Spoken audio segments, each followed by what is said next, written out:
Hello guys, welcome back to my channel. నేను మీ review Tarak.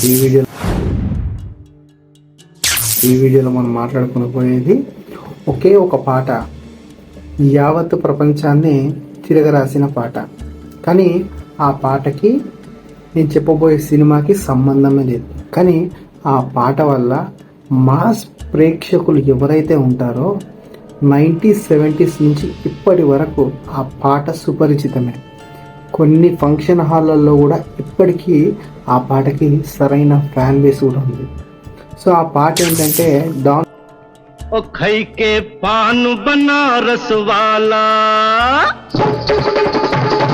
Don సినిమాలోని కైకే పాను బనారసు వాలా.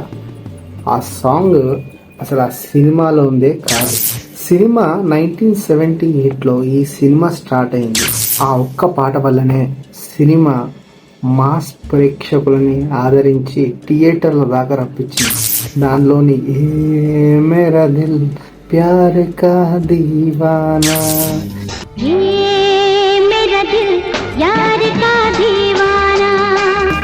ఈ పాట కూడా. సో వీటి కోసం మనం మాట్లాడకపోయే ముందు అసలు ఈ డాన్ సినిమా వెనుక ఉన్న కారణాలు కూడా మనం క్లారిటీగా తెలుసుకున్నాం. ఈ సినిమాకి స్టోరీ రైటర్ జావేద్ సలీం ఈ సినిమాని అమితాబ్ బచ్చన్ కంటే ముందు ఎంతో మందికి ఈ కథ చెప్పి చెప్పి చెప్పి చెప్పి విసుకెత్తిపోయి వాళ్ళ కబుర్లో పడేసిరంటది. ఈ స్టోరీని పడేసిన తర్వాత అమితాబ్ బచ్చన్ దగ్గరికి ఈ కథ వెళ్ళడానికి గల కారణం మెయిన్ ప్రొడ్యూసర్ ఎవరిమన్ ఇరానీ ఉన్నారో ఇతను ఏంటంటే సినిమా తీశాడంట. ఆ సినిమా అట్టర్ ఫ్లాప్ కావడంతో చాలా 10 లక్షలకు పైగా అప్పులై ఉన్నాడు అనమాట. సో ఈ ప్రొడ్యూసరే కెమెరామ్యాన్ కూడా ఇంకొక సినిమాకి కెమెరామ్యాన్గా పనిచేస్తున్నాడు. దాంట్లో అమితాబ్ బచ్చన్ కూడా వన్ ఆఫ్ ది హీరో. ఆ పరిచయంతో జావేద్ సలీం దగ్గర ఉన్న కథ మనోడు వినడం జరిగింది. ఈ కెమెరామ్యాన్ ఎవరైతే నారీమన్ ఇరానీ ఉన్నారో వినడం జరిగింది. దాని తర్వాత నారీమన్ ఇరానీ ఒక మంచి వ్యక్తి. సో అందరికి అతను హెల్ప్ చేయాలి, ఇతను అప్పుల్లో ఉన్నాడు కదా, ఏదైనా ఒక మంచి సినిమా చేసి ఇతను అప్పుల బాధలన్నీ తీర్చేద్దాం అని అనుకున్నాడంట. జావేద్ సలీంని కలవడం జరిగింది.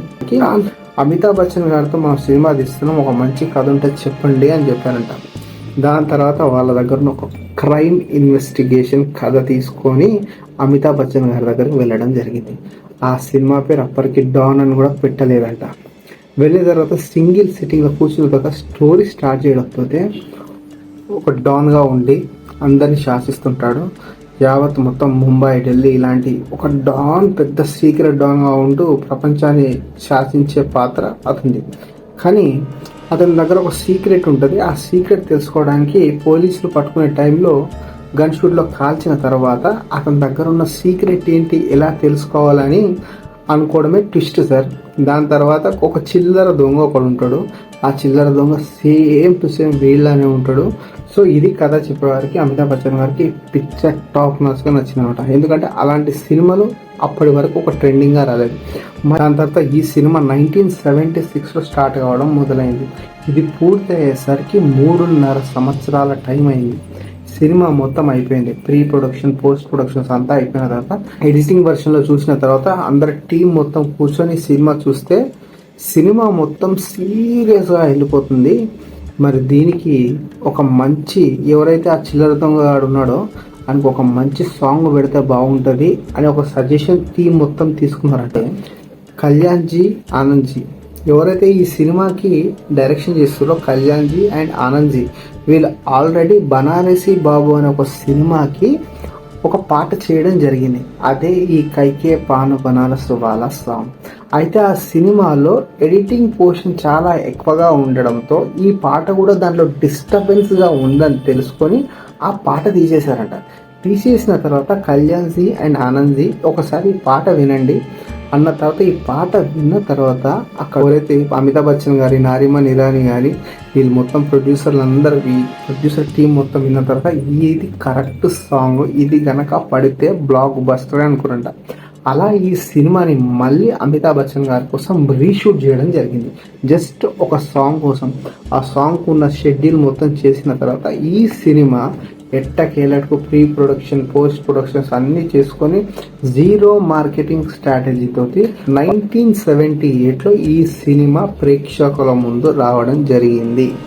వచ్చిన రోజే సినిమాకి అట్టర్ ఫ్లాప్ టాక్. ఎందుకంటే సినిమాలో హీరో చనిపోతాడంట అని ఒక ముద్ర వేసుకొని ఈ సినిమా టోటల్గా డిజాస్టర్ అట్టర్ ఫ్లాప్గా వచ్చింది.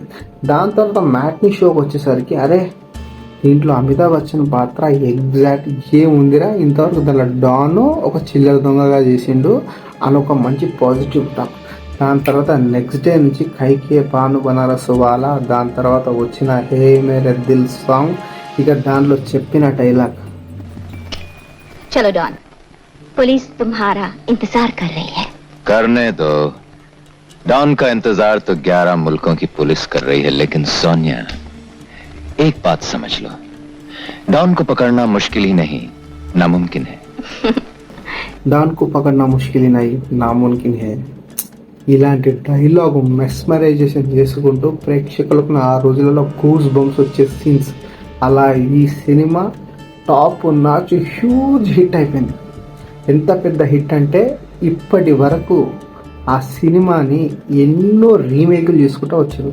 దాని తర్వాత యుగేందర్ ఎన్టీఆర్ గారు, సీనియర్ ఎన్టీఆర్ గారు ఈ సినిమా నచ్చి రీమేక్ రైట్స్ కొనుక్కొని ఎన్టీఆర్ గారు యుగేందర్ సినిమా చేయడం జరిగింది.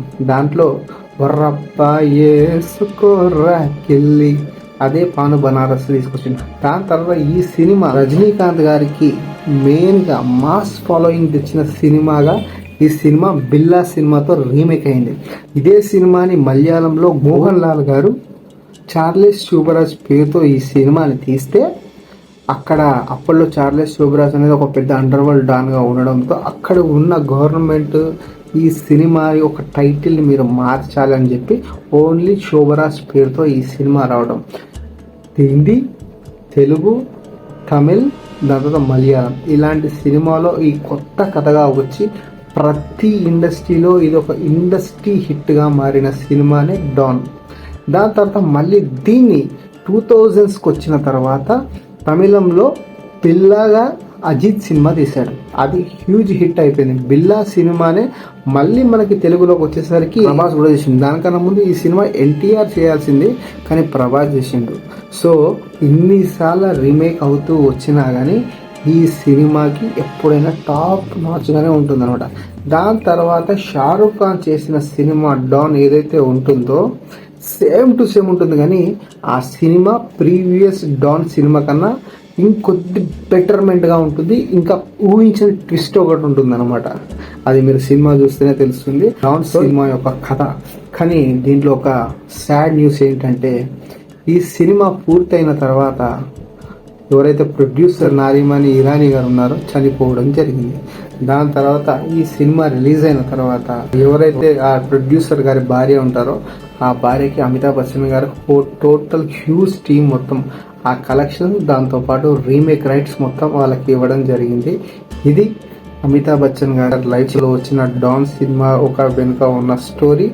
సంబంధం లేని సినిమాలో సంబంధం లేని పాట కలిస్తే ఎంత పెద్ద హిట్ అవుతుందో తిరగరాసిన పాట ఇప్పటికీ 2024లో కూడా కైకే పాను బనారస్ పాట ఇప్పటికీ చాలా మందికి హిట్ సాంగ్ గానే ఉంటుంది అందరికి. ఇది డాన్ సినిమా ఉన్న వెనకాల ఉన్న ఒక స్టోరీ.